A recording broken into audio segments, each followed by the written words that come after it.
Hello students. तो आज हम लोग लेक्चर नंबर 2 स्टडी करने वाले हैं लाइफ प्रोसेस का। लास्ट लेक्चर में हम लोगों ने इंट्रोडक्शन के बारे में डिस्कस किया था कि लाइफ प्रोसेस में क्या क्या चीज़ों के बारे में पढ़ना है और उसके चैप्टर के बारे में डिस्कस किया था और सारे कंटेंट्स हम लोगों ने डिस्कस किया था। तो आज हम लोग ना फर्स्ट इंट्रोडक्शन के बारे में डिस्कस करते हैं कि लाइफ प्रोसेस में क्या क्या चीज़ें होते हैं। और इससे पहले मैं अगेन बोलूँगा कि अगर आपको अच्छे से ऑडियो क्लियर नहीं आ रहा है तो प्लीज़ आप हेडफोन यूज कर लीजिएगा। और इस चैप्टर का नोट्स बनाने की ज़रूरत नहीं है। अगर आप इस चैप्टर का नोट्स जो है हम अपने लिंक डाल देंगे, उसमें से आप डाउनलोड कर सकते हैं पीडीएफ लिंक। तो अभी हम लोग पढ़ते हैं कि criteria to decide the something is living, मतलब कि कोई भी अलाइव अगर है, कोई भी अगर जिंदा है तो क्या क्या क्राइटेरिया हो सकता है, उसके बारे में हम लोग यहाँ पे क्या करने वाले हैं, डिस्कस करने वाले हैं। तो जैसे फर्स्ट क्राइटेरिया क्या है कि the most criteria is decide to movement. अगर पार्टिकल्स के पास में, किसी भी थिंग के पास में अगर मूवमेंट होता है, मूवमेंट का मतलब क्या होता है कि बॉडी का पार्ट, जैसे मेरा हैंड है तो ये मूव कर रहा है। अगर कोई भी चीज मूवमेंट होता है विदाउट एक्सटर्नल एजेंट, मतलब कि बिना किसी के हेल्प से अगर वो खुद से मूवमेंट कर रहा है, खुद से एक जगह से दूसरे जगह अगर जा रहा है, तो उसको हम लोग बोलते हैं कि समथिंग इज द लाइफ या समथिंग इज द लिविंग, यानी कि लिविंग थिंग्स है। जैसे अब आपके अंदर में क्वेश्चन आएगा कि सर मूवमेंट तो ट्रीज के अंदर में नहीं होते हैं।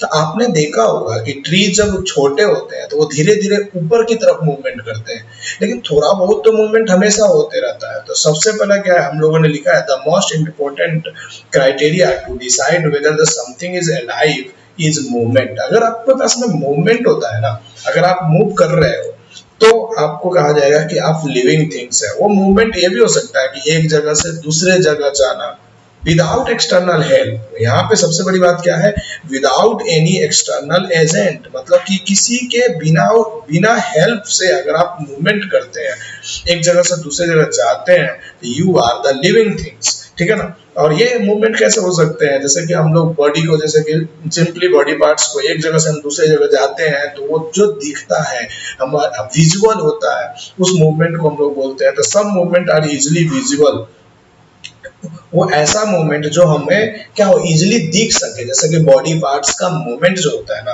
वो इजिली हम लोगों को दिख जाता है। तो इस तरह के मूवमेंट भी हो सकते हैं।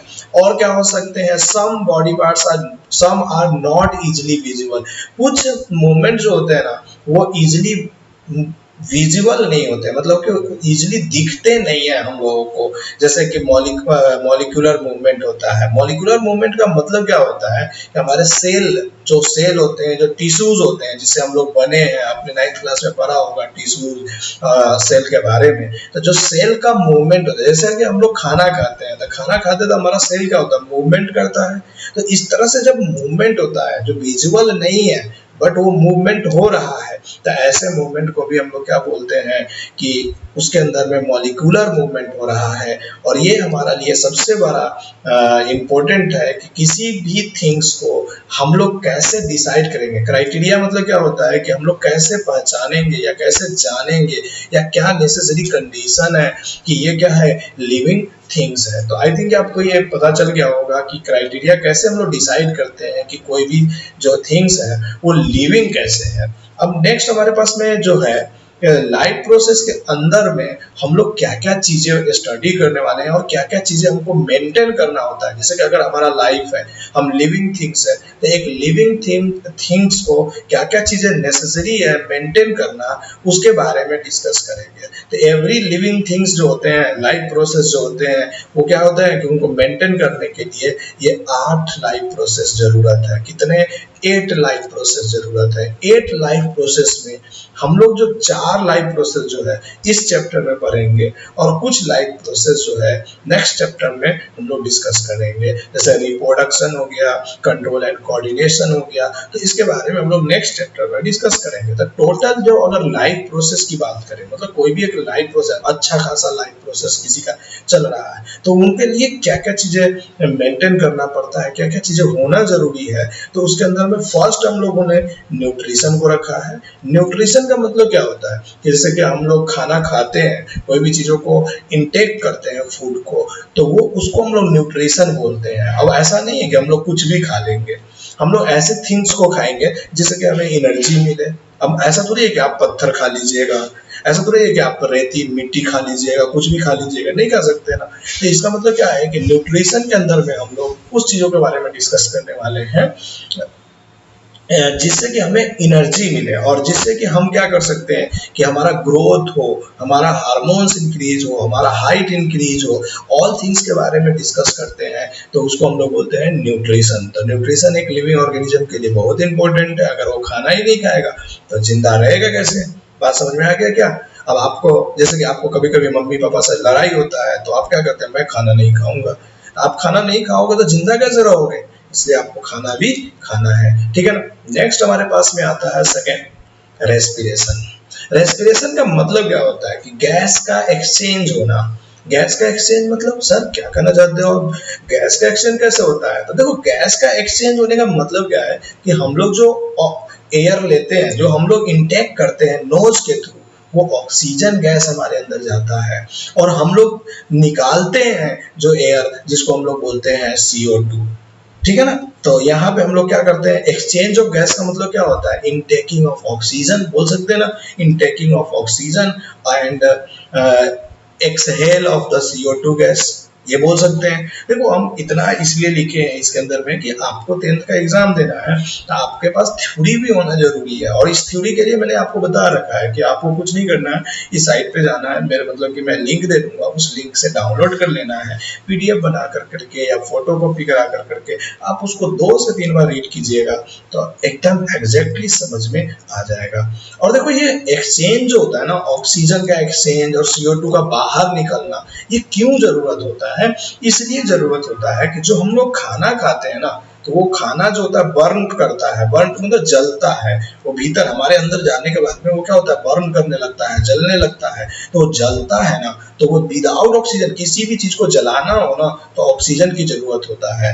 तो इसीलिए हमें ऑक्सीजन लेना पड़ता है। जब हम ऑक्सीजन लेते हैं तो हमारा फूड्स जो होता है हमारे अंदर जाता है और वो बर्न कर कर करके हमें क्या देता है, एनर्जी देता है। तो इसका मतलब रेस्पिरेशन भी आपको थोड़ा बहुत समझ में आ गया होगा। रेस्पिरेशन के बारे में पूरे डिटेल में डिस्कस करेंगे, न्यूट्रिशन के बारे में पूरे डिटेल में डिस्कस करेंगे अभी आगे हम लोग चल कर करके। नेक्स्ट जो होता है उसको बोलते हैं हम लोग ट्रांसपोर्टेशन। ट्रांसपोर्टेशन का मतलब क्या हुआ कि जैसे हमने खाना खाया, हमने ऑक्सीजन लिया, हमारे पास में पानी पिया मतलब वाटर लिया, और वाटर को मतलब कि हम लोगों ने ड्रिंक किया और वेस्टेज प्रोडक्ट कुछ बना हमारे शरीर के अंदर में, तो ऐसा नहीं कि वो एक जगह ही रहेगा, उसको एक बॉडी पार्ट से डिफरेंट बॉडी पार्ट तक भेजना है। तो उस प्रोसेस को हम लोग बोलते हैं ट्रांसपोर्टेशन।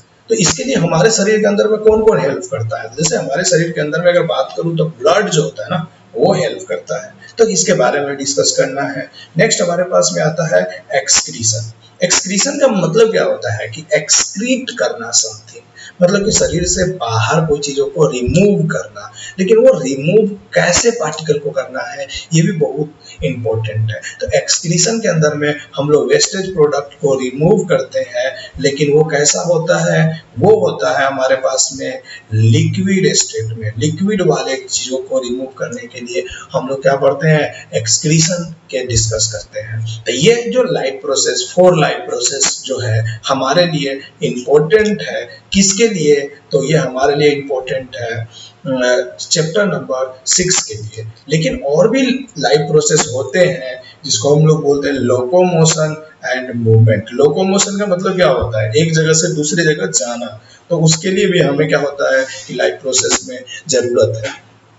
नेक्स्ट हमारे पास में जो है control and coordination. Control and coordination भी जरूरत है लाइफ को सरवाइव करने के लिए, मेंटेन करने के लिए, लिविंग थिंग्स को अच्छे से दिखने के लिए। जैसे कि मैं बात करूं अगर कंट्रोल एंड कोऑर्डिनेशन की, अगर कंट्रोल एंड कोऑर्डिनेशन की अगर मैं बात करूं तो जैसे कि आपको कोई बोलता है कि ये चीजें यहाँ पे है, तो आपको वो चीजें समझ में सही से आ जाता है, तो इसका मतलब है कि आपका कंट्रोल एंड कोऑर्डिनेशन अच्छा है। बट किसी पागल को अगर आप बोलो कि ये काम करो, तो वो पागल काम वो नहीं कर पाता है, बिकॉज क्या है कि उसका कंट्रोल एंड कोऑर्डिनेशन जो है ना वो काम नहीं कर रहा है, तभी तो वो पागल बन गया है। बात समझ में आया क्या? तो कंट्रोल एंड कोऑर्डिनेशन भी लिविंग थिंग्स के लिए क्या है, इंपॉर्टेंट है। नेक्स्ट हम लोग बात करते हैं ग्रोथ एंड डेवलपमेंट का।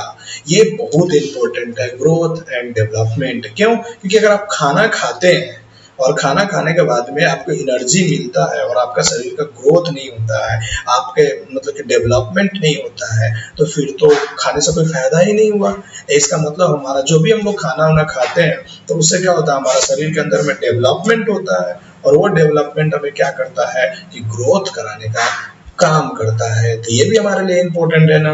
नेक्स्ट हमारे पास में है रिप्रोडक्शन। ये तो आपको बहुत अच्छे से जानते होंगे। रिप्रोडक्शन का मतलब क्या होता है? रिप्रोडक्शन का मतलब सिंपल सा होता है, रिप्रोड्यूस करना। मतलब जैसे कि हम हैं तो हमारे जैसा एक और प्रोड्यूस करना है, तो हम क्या करेंगे, शादी करेंगे और एक और प्रोड्यूस कर देंगे। तो रिप्रोडक्शन का मतलब क्या होता है कि जब भी, अब ये क्यों जरूरत है रिप्रोडक्शन? रिप्रोडक्शन अगर नहीं करेंगे तो कोई दिक्कत नहीं है, हमें हम मर नहीं जाएंगे, बट रिप्रोडक्शन इसलिए करते हैं कि हम अपने स्पीसीज को आगे बढ़ाना चाहते हैं, हम अपने वंश को आगे बढ़ाना चाहते हैं, इसलिए लिविंग ऑर्गेनिज्म क्या करता है, रिप्रोडक्शन करता है। तो अच्छा, आपसे क्वेश्चन एक पूछा जा सकता है यहाँ पे कि इन आठों में से जो नेसेसरी कंडीशन कौन कौन से हैं? तो इन आठों में से जो नेसेसरी कंडीशन है, ये टॉप 4 जो है ना, जो रेड में लिखा गया है, ये नेसेसरी कंडीशन है। अगर खाना नहीं खाएंगे तो लिविंग ऑर्गेनिज्म कभी भी जिंदा नहीं रह सकता है। रेस्पिरेशन नहीं करेंगे तो उसके खाना जो है उसके शरीर के अंदर में बर्न होगा ही नहीं। और ट्रांसपोर्टेशन नहीं करेंगे तो हमारा फूड जो शरीर के अंदर में गया है वो चारों तरफ जाएगा नहीं, शरीर के हर पार्ट्स में नहीं जाएगा। तो जो जिस पार्ट्स में अगर नहीं गया फूड तो उस पार्ट्स में क्या हो जाएगा, हमारा वो पार्ट्स डेड हो जाएगा। तो इस तरह से एक्सक्रीशन भी जरूरत है। जब हम खाना खाएंगे तो ऐसा थोड़ी कि 100% हमारे शरीर के अंदर में वो पच ही जाएगा, कुछ तो होगा जो वेस्टेज बन जाएगा। तो उस वेस्टेज प्रोडक्ट को भी हमको क्या करना होता है, बाहर निकालना होता है। तो ये 4 प्रोसेस जो है ना वो हमारे लाइफ प्रोसेस को मेंटेन करने के लिए बहुत इंपॉर्टेंट है। और बाकी जो लास्ट के 4 प्रोसेस है ये गुड लाइफ को सरवाइव करने के लिए बहुत जरूरत है। गुड लाइफ को सरवाइव करने का मतलब क्या हुआ कि अच्छे से जिंदगी को जीने के लिए जरूरत है। ठीक है ना। तो आज के लेक्चर में हम लोगों ने पूरे इंट्रोडक्शन के बारे में डिस्कस कर लिया है कि इस चैप्टर में क्राइटेरिया कैसे होता है, कोई भी चीज लाइव कैसे है, और दूसरा हम लोगों ने डिस्कस किया कि हमारे नेसेसरी कंडीशन क्या क्या चीजें हैं लाइफ प्रोसेस के अंदर में। नेक्स्ट लेक्चर में हम लोग डिस्कस करेंगे न्यूट्रिशन, फिर रेस्पिरेशन, फिर ट्रांसपोर्टेशन, और फिर हम लोग बात करेंगे एक्सक्रीशन का। तो आज के लिए इतना ही पे हम लोग रखते हैं। Thank you very much.